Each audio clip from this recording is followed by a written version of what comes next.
21, 1991 తమిళనాడులోని శ్రీపెరంబుదూర్ రాత్రి 9 గంటలు. ఎన్నికల ప్రచారం కోసం మాజీ ప్రధాని రాజీవ్ గాంధీ అక్కడికి చేరుకున్నారు. వేదికను చేరుకుంటుండగానే చెవులు పగిలిపోయే శబ్దం. ఏం జరిగిందో ఎవరికీ అర్థం కాని అయోమయం. చూస్తే తునాతునకలై పడి ఉన్న రాజీవ్ మృతదేహం. యావత్ దేశం దిగ్భ్రాంతి. హత్య ఎవరు చేశారు? నిందితులెవరు? రోజులు వారాలు గడుస్తున్నాయి. చిట్ట చివరికి పోలీసులు మిస్టరీని ఛేదించారు. హంతకులను పట్టుకున్నారు. హత్యకు రూపకల్పన చేసింది వారేనని నిర్ధారణకొచ్చారు. మహాయజ్ఞంలా సాగిన ఆ దర్యాప్తులో పోలీసులకు ఓ టెక్నాలజీ ఎంతగానో సాయపడింది. ఆ టెక్నాలజీ పేరు DNA ఫింగర్ ప్రింటింగ్. దాని రూపకర్తే డాక్టర్ లాల్జీ సింగ్.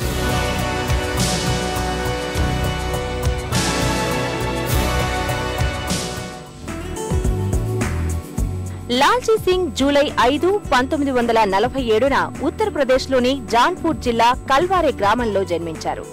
ఆయన తల్లి రఘురాజీదేవి, తండ్రి సూర్యనారాయణ సింగ్. లాల్జీ భార్య అమరావతి దేవి.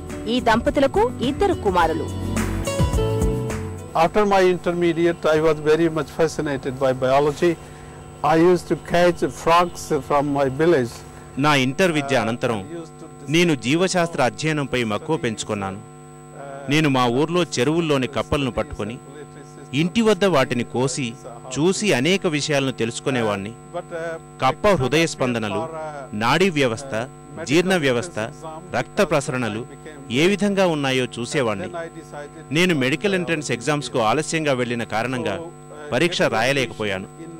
అప్పుడే జీవశాస్త్రం చదవడానికి BScలో చేరాలని నిశ్చయించుకున్నాను. బెనారస్ విశ్వవిద్యాలయంలో BScలో చేరడం గొప్ప విషయంగా భావించాను.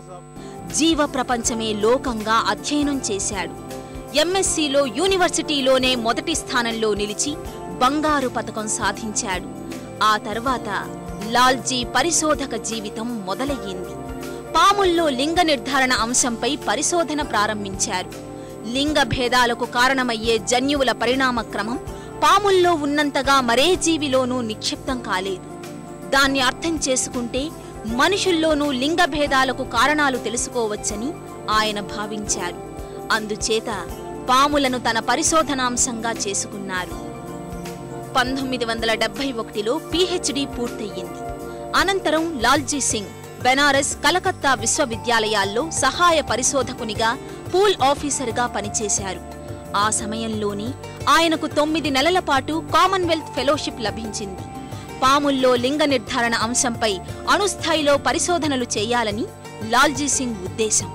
కానీ మన దేశంలో అటువంటి పరిశోధనలు చేయడానికి తగు సౌకర్యాలు లేవు. ఈ నేపథ్యంలో లాల్జీ సింగ్కు ఒక అవకాశం తలుపు తట్టింది. బ్రిటన్లోని ఎడిన్బర్గ్ విశ్వవిద్యాలయానికి చెందిన ప్రొఫెసర్ జోన్స్ తన ప్రయోగశాలను వాడుకోవడానికి అనుమతించారు. లాల్జీ వెంటనే ఎడిన్బర్గ్ వెళ్లిపోయి రాత్రింబవళ్లు పరిశోధనలో మునిగిపోయారు. ఒక అర్ధరాత్రి పూట మైక్రోస్కోప్ కింద వివిధ నమూనాలను పరిశీలిస్తున్న లాల్జీ ఆనందంతో ఎగిరి గంతేశారు. పాముల్లో లింగ భేదాలకు కారణమవుతున్న DNAను గుర్తించారు.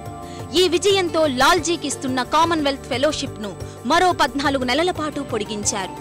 మేధో వలసను అరికట్టడానికి ఇందిరాగాంధీ ప్రభుత్వం ప్రతిభావంతులైన పరిశోధకులను తిరిగి స్వదేశానికి రప్పించాలని నిర్ణయించింది. 1974లో లాల్జీ సింగ్ జాతీయ సైన్స్ అకాడమీ నుంచి యువశాస్త్రవేత్త అవార్డు అందుకోవడం ఆయన పాలిట శాపమయ్యింది. ప్రభుత్వం ఆదేశంతో ఒక్కసారిగా ఎడిన్బర్గ్ నుంచి స్వగ్రామానికి వచ్చిపడ్డారు.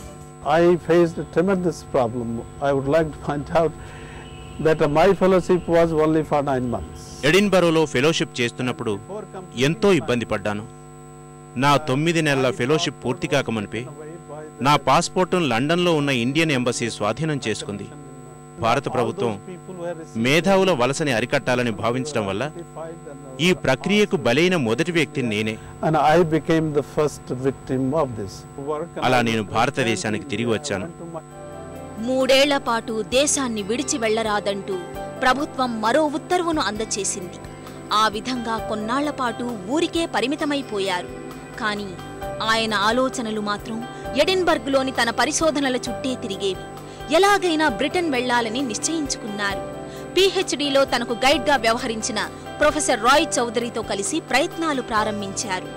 అవి ఫలించి కేంద్ర విద్యా మంత్రిత్వ శాఖ లాల్జీని ఇంటర్వ్యూకి పిలిచింది. అధికారులు శల్య పరీక్ష నిర్వహించి 3 ఏళ్లలోపే పని పూర్తి చేసుకుని భారత్కు వస్తానని హామీ పత్రం తీసుకుని అక్కడికి వెళ్లడానికి అనుమతించారు. ఎడిన్బర్గ్ చేరుకుని తిరిగి పరిశోధనలను ప్రారంభించిన లాల్జీ సింగ్ శ్రమ ఫలించింది. ఒక ఆడపాములో బీకేఎం అనే క్రోమోజోమును గుర్తించగలిగారు. ఇదే ఆ జాతి సర్పాల్లో లింగ భేదాలకు కారణమవుతోందని తెలియచేశారు. అంతర్జాతీయ సైన్స్ పత్రిక సెల్లో ప్రచురితమైన ఈ పరిశోధనా వివరాలు అనేక దేశాల శాస్త్రవేత్తలను ఆకర్షించాయి. మనుష్యుల్లో లింగ భేదానికి వై క్రోమోజోమ్ కారణమవుతున్న విషయం లాల్జీ పరిశోధన వెలుగులోనే ప్రపంచానికి తెలియవచ్చింది. ఈ విజయంతో లాల్జీ సింగ్ పేరు తొలిసారిగా జీవశాస్త్ర ప్రపంచంలో మార్మ్రోగింది.